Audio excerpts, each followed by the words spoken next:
പ്രവർത്തകരെയുമാണ്. എന്നാൽ മുൻ എപ്പിസോഡിൽ സൂചിപ്പിച്ചതുപോലെ ഗൾഫിൽ വിവിധ രാജ്യങ്ങളിലെ സാമൂഹ്യ സാംസ്കാരിക സംഘടനകളും പ്രവർത്തകരും ചെയ്യുന്ന ജീവകാരുണ്യ സേവനങ്ങൾ വിലമതിക്കത്തക്കതാണ്. ഞങ്ങൾ ഈ എപ്പിസോഡിൽ സ്ഥാനാർത്ഥത്തെ കുറിച്ച് ബോധവൽക്കരണം നടത്തുന്ന സ്വയം സന്നദ്ധത പ്രകടിപ്പിക്കുന്ന ഒരു വനിതയെ, ക്യാൻസർ വാർഡുകളിൽ ചെന്ന് അർബുദബാധിതരെ സാന്ത്വനിപ്പിക്കുന്ന മറ്റൊരു വനിതയും പരിചയപ്പെടുത്തുന്നു. സമൂഹത്തിലെ ഉന്നത ശ്രേണിയിലുള്ള കുടുംബിനികളായ ഇവരുടെ സഹജീവി സ്നേഹം ശ്രദ്ധേയമാണ്.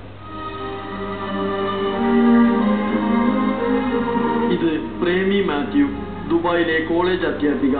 ഭർത്താവ് ഡോക്ടറാണ്. സ്തനാർബുദത്തിനെതിരെ ഏകാന്ത ബോധവൽക്കരണം നടത്തുന്ന പ്രേമി മാത്യു. സ്തനാർബുദം ക്രമാതീതമായി വർദ്ധിച്ചു വരുന്നതിന്റെ അടിസ്ഥാനത്തിൽ പ്രേമി മാത്യു നടത്തുന്ന ബോധവൽക്കരണം ശ്രദ്ധേയമാവുകയാണ്. ഈ ബ്രസ്റ്റ് ക്യാൻസറിനെതിരായിട്ടുള്ള ക്യാമ്പയിൻ ഒരുപാട് നടന്നതായിട്ടാണ്. എന്താണ് അതിന്റെ ഒരു രീതി? ഇത് ബേസിക്കലി ഫേസ്ബുക്ക് യൂസ് ചെയ്തിട്ടാണ്. ബിക്കോസ് സ്റ്റുഡൻസ് ഇപ്പോഴത്തെ കാലത്ത് മോസ്റ്റ് ഓഫ് സ്റ്റുഡൻസ് ഓൺലൈനാണ് അധികം സമയം സ്പെൻഡ് ചെയ്യുന്നത്. സ്റ്റുഡൻസ് തന്നെയല്ല, നമ്മളും അധികം നേരം സ്പെൻഡ് ചെയ്യാറുണ്ട്. അതുകൊണ്ട് ഒരു കാശും ചിലവാക്കാതെ ആയിരക്കണക്കിന് ആൾക്കാരെ ബ്രസ്റ്റ് ക്യാൻസറിനെ പറ്റി അറിയിക്കുന്നൊരു ക്യാമ്പയിനാണ് ഞാൻ നടത്തുന്നത്. അതിന് നിങ്ങളൊരു 10 മിനിറ്റ് സമയം മാത്രം മതി. നിങ്ങൾ ഫേസ്ബുക്കിൽ പോകുമ്പോൾ അതിനകത്തൊരു ഗ്രൂപ്പുണ്ട്, പ്രൊട്ടക്ട് യുവർ മോം എന്ന ക്യാമ്പയിൻ്റെ പേര്.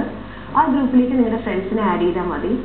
Within minutes we can reach thousands of people around the world.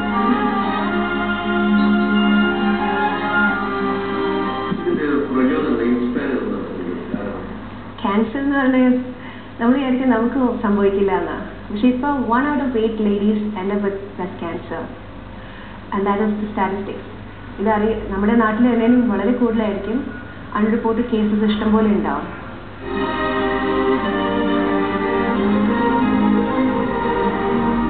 ഇത് നമ്മുടെ ഫാമിലിനെ ഹിറ്റ് ചെയ്യുമ്പോഴേ നമ്മളത് സീരിയസ് ആയിട്ട് എടുക്കുള്ളൂ. അതുകൊണ്ടാണ് ഇങ്ങനൊരു ക്യാമ്പയിൻ തുടങ്ങിയത് തന്നെ.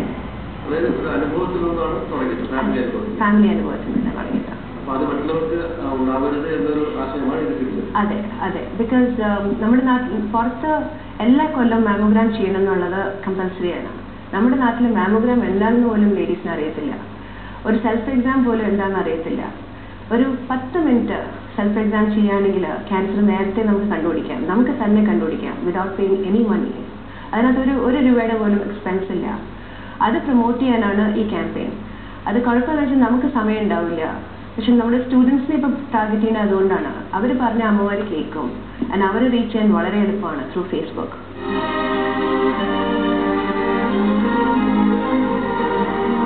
എൻ്റെ ഫ്രണ്ട് ലതയും ഞാനും പിന്നെ കുറച്ച് കൂട്ടുകാരും അവിടുത്തെ ഹോസ്പിറ്റലിൽ കുറേയധികം ക്യാൻസർ പേഷ്യൻസ് ഉണ്ട്.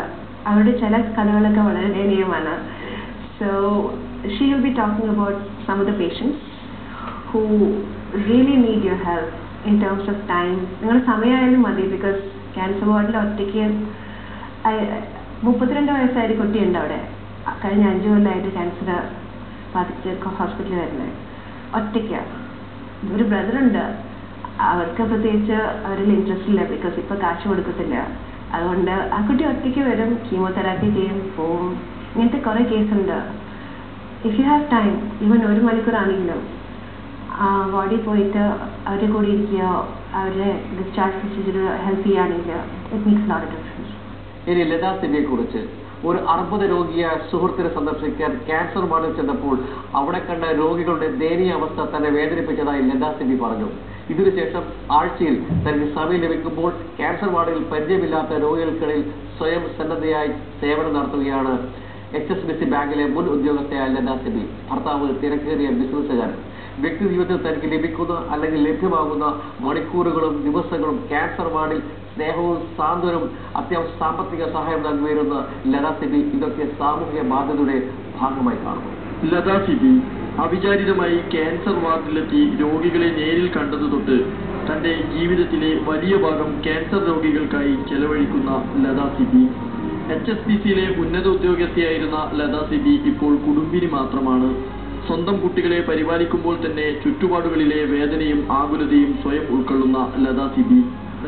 ക്യാൻസർ പേഷ്യൻസായിട്ട് സർവീസ് അവരെ സമാധാനിപ്പിക്കാൻ ഹോസ്പിറ്റലിൽ പോകുന്നത് എങ്ങനെയാണ് അതിന്റെ രീതി?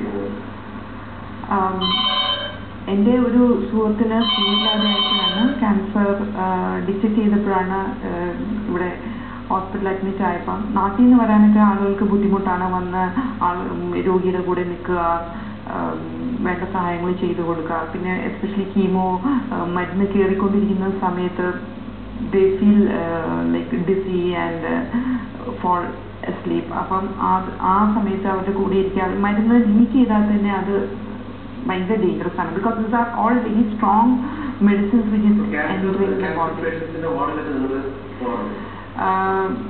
whenever time permits ഞാൻ പോവാറുണ്ട്.